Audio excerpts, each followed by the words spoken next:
चीन की ताकत से अमेरिका भी सहम गया है। पेंटागन का जो डॉक्यूमेंट, सीक्रेट डॉक्यूमेंट लीक हुआ है, उसमें एक ऐसा पन्ना भी लीक हुआ है जिसमें अमेरिका ने माना है कि उसको कितना खौफ है। मेरे दोस्तों, इतना ही नहीं, खतरा इतना इस डॉक्यूमेंट में बताया गया है कि अमेरिका को पूरी तरह से यकीन है कि चीन उसको बुरी टक्कर दे सकता है।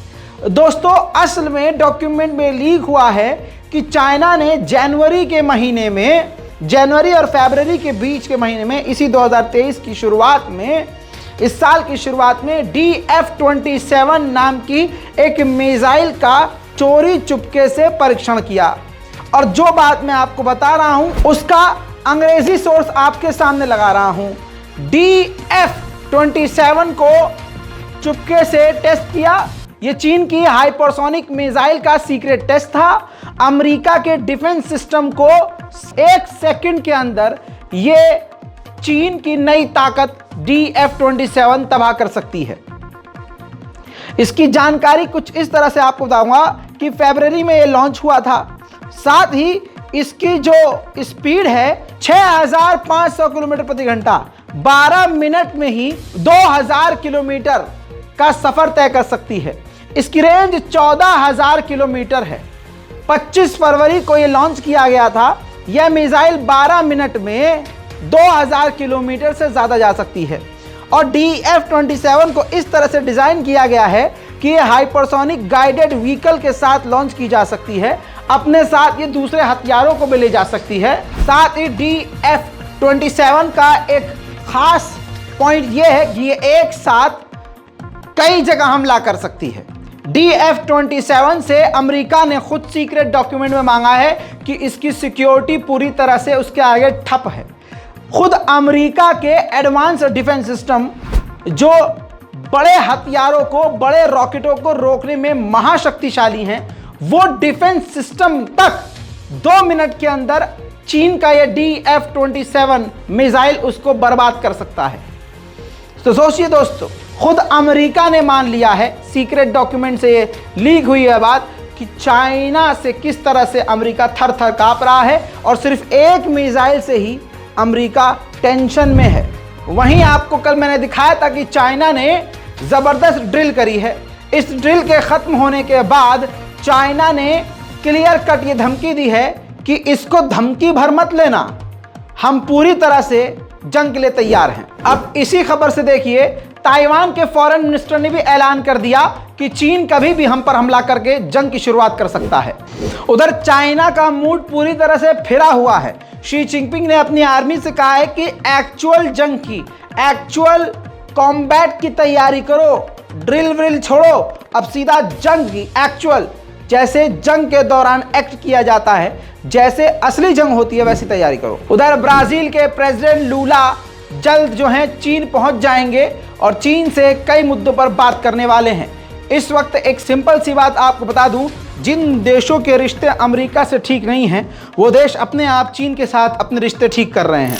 अमेरिका के ही सीक्रेट डॉक्यूमेंट लीक होने से अमेरिका बुरी तरह से फंस चुका है। चीन ने इसका पूरा फायदा उठाते हुए ऑफिशियल बयान दिया है और अमेरिका को जबरदस्त तरीके से चीन ने जलील किया है और कहा है कि अमेरिका ने अपने एलाइज, अपने साथियों और कई देशों की जासूसी करवाई है, तो अपने साथियों को सफाई देनी पड़ेगी और समझाना ही पड़ेगा कि आखिर उसने ऐसा क्यों किया। अब आपको ये बता दूं, पता नहीं आप लोगों को समझ में क्यों नहीं आ रहा है, खबर की सीरियसनेस को भी समझना एक बड़ा जो है दिमाग का खेल है। इसको बात हल्के में ले रहे हैं आप, लेकिन सुनिए अमेरिका के डिफेंस मिनिस्टर ने क्या कहा है। अमेरिका इसको इनकार नहीं कर रहा है, आपकी तवज्जो इस बात पर होनी चाहिए। अमेरिका इसको इनकार नहीं कर रहा है कि ये जो डॉक्यूमेंट लीक हुआ है हमारी तरफ से, खुफिया रिपोर्ट जो लीक हुई है, ये हमारी नहीं है, इनकार नहीं किया है, बल्कि इकरार हो रहा है।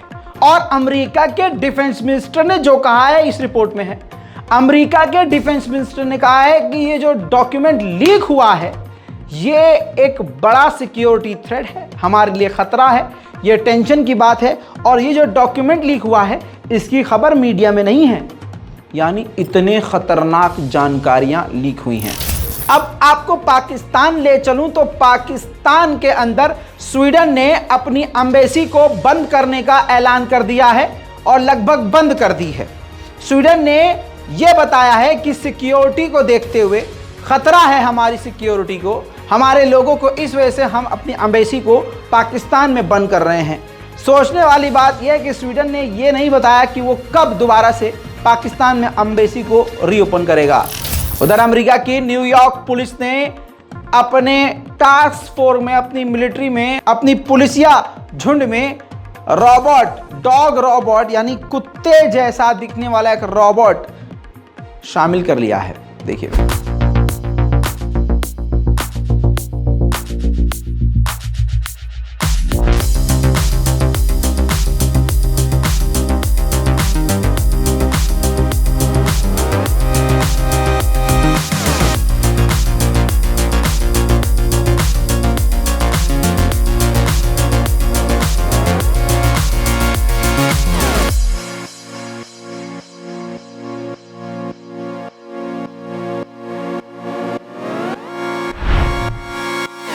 श्रीलंका के अंदर ऐसी खबर आ रही थी कि अमेरिका अपना मिलिट्री बेस बनाएगा, लेकिन अमेरिका ने क्लियर कर दिया है, जो अमेरिका के एम्बेसडर श्रीलंका में हैं, उन्होंने कहा है कि हमारी मिलिट्री यहाँ आती जाती रहेगी, हमारे सीनियर अफसर यहाँ आते जाते रहेंगे श्रीलंका में, लेकिन अमेरिका का कोई इरादा नहीं है कि वो यहाँ पर मिलिट्री बेस बनाए। बाकी हम भारत के साथ अपनी स्ट्रेटजी शेयर करते रहेंगे और चीन के खिलाफ कमर बांधकर खड़े रहेंगे। कल आपके सामने म्यांमार की ब्रेकिंग रिपोर्ट रख चुका था, जिसमें मैंने आपको बताया था कि म्यांमार में नरसंहार एक बार फिर से हुआ है म्यांमार मिलिट्री के द्वारा। मेरे दोस्तों, अब आंकड़े बढ़ चुके हैं, 100 से 150 के लोगों के मारे जाने की खबर है, दर्जनों अभी अस्पताल में भर्ती हैं और आम नागरिकों को मारा गया है। यूएन की रिपोर्ट आई है, यूएन ने काफ़ी दुख जताया है और यूएन ने कहा है कि ये तस्वीर बर्दाश्त करने लायक नहीं है। यूएन के जो लोग हैं उन्होंने तस्वीरें देखने के बाद कहा कि ऐसा लग रहा है कि यहाँ जहाँ हमला किया है म्यांमार की मिलिट्री ने, यहाँ पर बच्चे प्रोग्राम में डांस कर रहे थे, यहाँ कोई प्रोग्राम मेला टाइप कुछ चल रहा था, जहाँ पर म्यांमार की आर्मी ने बम गिराया और आधे घंटे तक फाइटर अटैक हेलीकॉप्टर से गोलीबारी आम जनता निहत्तों पर करी, जिसमें महिलाएं, बच्चे, बुजुर्ग जिंदा जल गए हैं और जिस्म के कई टुकड़े हो गए हैं। दोस्तों, म्यांमार का हाल बुरा है और ये वही म्यांमार, वही बर्मा है जहां कल तक इस्लामोफोबिया था और यही जनता मिलिट्री के साथ मिलकर मुसलमानों का कत्लेआम कर चुकी थी। वहीं यूएन ने अफगानिस्तान की सरकार तालिबान को लताड़ लगाई थी कि जिस प्रकार से महिलाओं को रेस्टोरेंट जाने से बैन किया जा रहा है, जॉब करने से बंद किया जा रहा है, साथ में यूएन के लिए भी महिलाएं काम नहीं कर सकती। इस पर यूएन ने जब सवाल उठाया तो तालिबान ने कहा कि ये हमारा आंतरिक मामला है, इस पर आप कुछ नहीं कह सकते। दोस्तों, यही लाइन हमारे भारत की एक ख़ास पार्टी है वो भी कहती है। अपने लोगों पर जुल्म और सितम तालिबान कर रहा है, आतंक मचा रहा है, लोगों को मार रहा है, पीट रहा है, उनके हुकूक उनसे छीन रहा है, और जब यूएन उनसे बोल रहा है कि आप ऐसा नहीं कर सकते, तालिबान उनसे कह रहा है कि यह हमारा आंतरिक मामला है, इंटरनल मैटर है, आप इसमें बोल नहीं सकते। ठीक ऐसे ही भारत की एक ख़ास पार्टी है, एक भारत की बहुत बड़ी शख्सियत है, गुजरात से उसका गहरा ताल्लुक़ है और अब वो बहुत बड़ा आदमी है जिसके दो बहुत अच्छे दोस्त हैं, जिनको बचाने के लिए सारा देश उसके कदमों में डाल दिया है। ऐसी दोस्ती पर कुर्बान भाई। तालिबान का ये बयान कि हमारा आंतरिक मामला है, तो यहाँ भी आप जानते हैं कि कौन हर बार में ये कहता है कि हमारा आंतरिक मामला है। उधर अफगानिस्तान के नॉर्थ के इलाके में तालिबान की मिलिट्री ने पूर्व सैनिकों को, लड़ाकुओं को, 8 लड़ाकू थे, उनको कत्ल कर दिया है। उधर तालिबान के आर्मी चीफ ने कहा है कि हमारा ख्वाब है कि हम अपनी सिक्योरिटी को और मजबूत करें और एंटी एयरक्राफ्ट सिस्टम को और भी मजबूत करें। दोस्तों, इसके अलावा अफगानिस्तान के हालात Pakistan, China, Russia, Turkmenistan, Uzbekistan और तो और ईरान भी इस मीटिंग में शामिल होगा। कई देशों के बीच अफगानिस्तान के बुरे हालात पर चर्चा होने वाली है। इस पूरी इंटरनेशनल रिपोर्ट पर आपकी जो राय है नीचे कमेंट करना ज़रूरी है। नीचे कमेंट कीजिए, हमारे इस चैनल को सब्सक्राइब कीजिए। जय हिंद।